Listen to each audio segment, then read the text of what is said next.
Hi, Sally. How can I help you? Hi, Diana. As you know, I've been with this firm for 10 months and I have a question about my pay slip and my leave. Sure. What are the inquiries? I'm not sure that I've received all my pay slip and how the pay slip are distributed to us. Well, normally there are two ways, electronically or hard copies, but with our organization, we send them out electronically. Okay. Are there any legislative requirements that stipulates maximum time limit allowed for firms to distribute pay slip to employees? Sure, there is.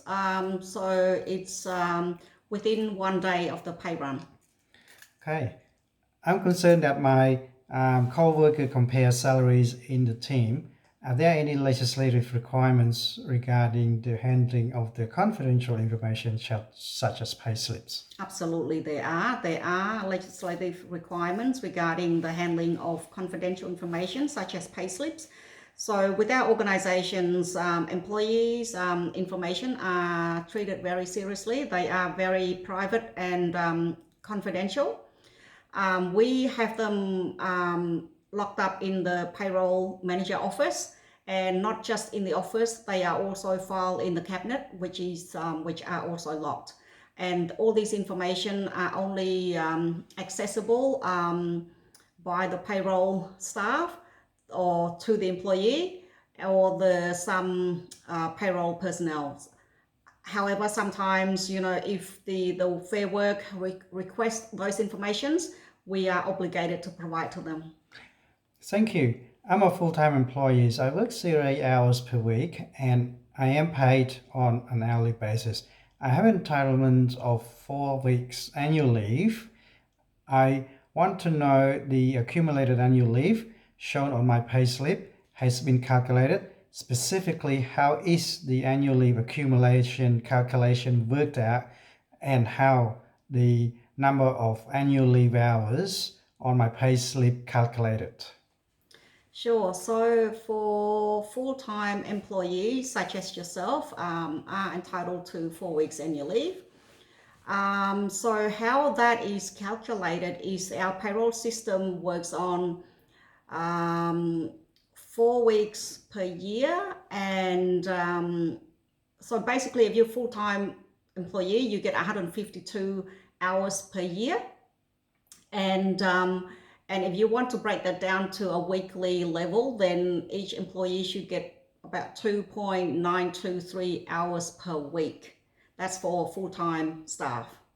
And on the pay slip itself, how it's calculated is you see the leave headings on the pay slip underneath the hours.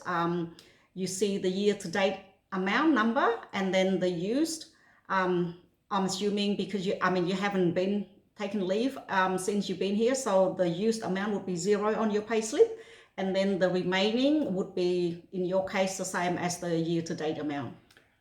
Thank you. What about if I need to take additional leave for a holiday at a certain time and I don't have enough annual leave to cover it?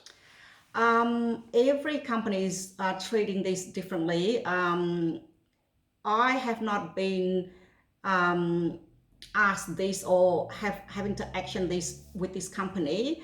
So I probably need to speak to Sally regarding this. Would you mind waiting here for a second? I'm just going to pop around to ask Mary quickly. Thank you. No problem at all. I'll wait. Thank you, Diana. Thanks. Hi, Mary. I've got a very quick question for you. Do you have a moment? Yeah, sure. What seemed to be the problem?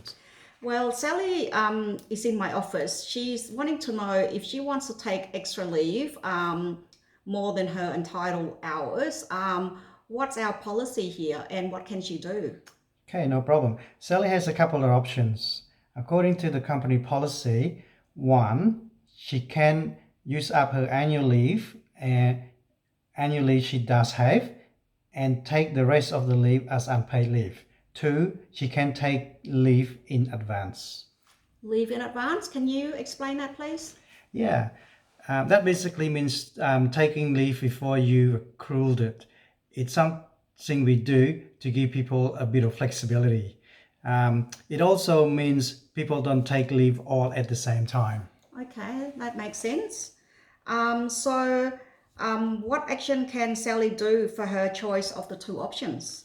Okay, well, if she wants to take leave in advance, she just need to request the whole time as annual leave. But just remember, on her first pay slip after she gets back, her leave balance will be displayed as negative hours. Then the hours she accrues after that will gradually bring her balance back to zero and eventually into a positive balance. Okay. However, if she wants some of the leave, if she wants some time as annual leave and unpaid leave, she got to enter the unpaid leave hours separately. Okay, that makes sense. So, what's the any other things I can do for as of in terms of payroll from my side? No, not at all. It's pretty simple. I think the only time you need to make further manual adjustment with leave, once you've set once you set up the employee in the system, is when that you pay at their annual leave entitlement and that they've accrued. Then you need to also do a manual tax adjustment. But that doesn't sound like it will be an issue here. No, I don't think so. Thank you for your time, Mary. No problem at all. Let me know if Sally has any more questions about her leave entitlements. You can refer her to me. Will do. Thank you. Thank you. Hi, Sally. Thank you for your patience. I've got some news for you. So I spoke to Mary and she said you've got two options. Option one is if you want to take leave and unpaid leave, you need to enter the unpaid leave separately. Or the option two is you can take leave in advance, which means you can take leave for however long weeks. Say if you need to take 4 weeks, you put in 4 weeks, but if you're only entitled to 3 weeks, the first pay slip you get back after you get back will show as negative 1 week.